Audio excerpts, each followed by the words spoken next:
الشيطان الرجيم.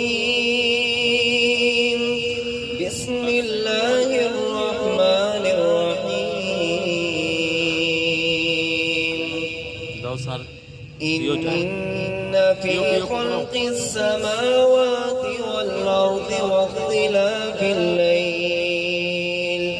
واختلاف الليل والنهار والفلك التي تجري في البحر بما ينفع الناس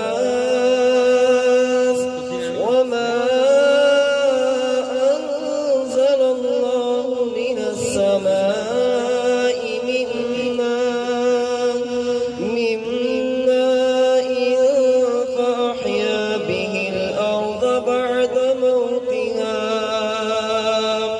وبث فيها من كل دابة وتصريف الرياح والسحاب المسخر بين السماء والأرض لآيات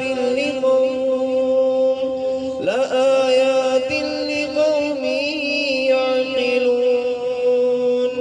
ومن الناس من يتخذ من دون الله أندادا يحبونهم كحب الله والذين آمنوا أشد حبا لله ولو يرى الذين ظلموا إذ يرون العذاب أن القوة لله جميعا وأن الله شديد العذاب. صدق الله.